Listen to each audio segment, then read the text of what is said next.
600 holes today. You think they're going to stay remotely open for tomorrow? Yeah, there's going to be some ice on them, but there's a lot of people have spuds and share them, and they'll get them cleaned out. But there will probably be 3-4 inches in them. Yeah. But what's the forecast for tomorrow? I'm hearing like 38 below wind chill factor tomorrow, and nasty, real cold. It'll be interesting. Oh, yeah. So what are your names? Kennedy was. All right. And where are you from? Greenville. All right. You came all the way over here? Yes, we did. Just for this tournament. So you're fishing tomorrow? Yes, we are. What do you think about the weather? So the next morning, the tournament was taking place on Grand Lake near the DNR boat ramp site. Folks could purchase holes in the ice at $25 each and could buy up to 3 holes.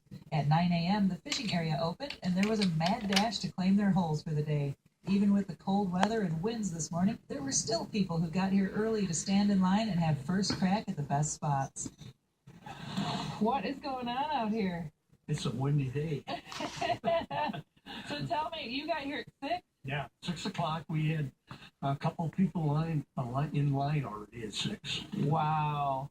Yeah, I'm amazed at how many hardy souls we have in this gosh. rather Oh my frustrating gosh. weather. It's very windy, gusts of 40, and the chill factor is pretty good. So, but people are having a good time, and that's what it's all about.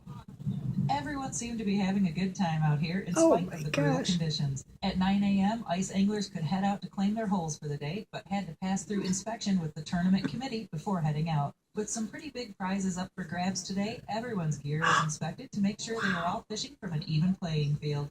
With below zero temps and winds ranging from 20 to 40 miles an hour on Grand Lake, it was downright bitter.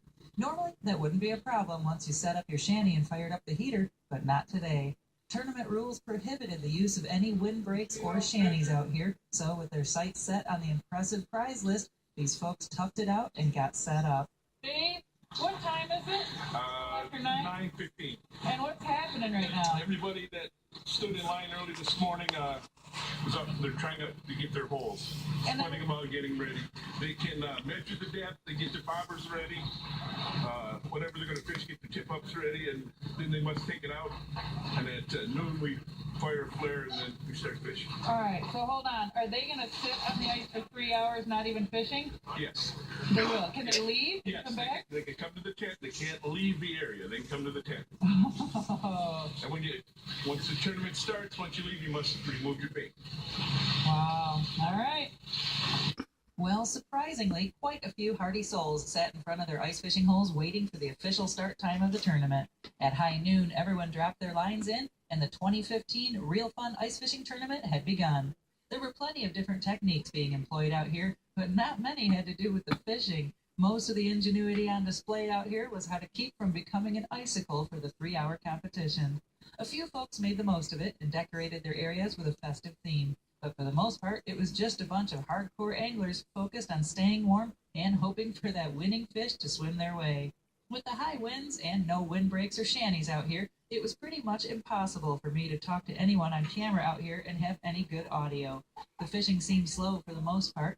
I had to keep moving to try and stay warm, and while walking around, I never saw anyone with a fish on the line. But there were a few hundred people out here, and with those kinds of numbers, there were indeed some lucky folks who were connecting with some of the perch here in Grand Lake. You guys get something? Oh, there. Oh, guy. All right, cool. Or maybe a white one something. Yeah, how is it out there? It's cold. I never get this the first year I finally caught some. All right. Tournament rules require all fish be kept alive and weighed in by the committee here in the Real Fun tent.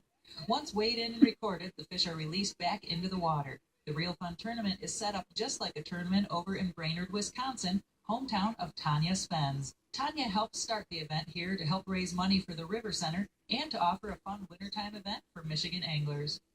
So, Tanya, tell me a little bit about this event. What's happening and how is it different this year than a year's past? Well, this year is a sellout year. We sold 1,000 tickets. This is the first year we've ever sold 1,000 tickets. Wow. We've got coming up February. What also is different is that we've got about 30 below mile an hour wind chills.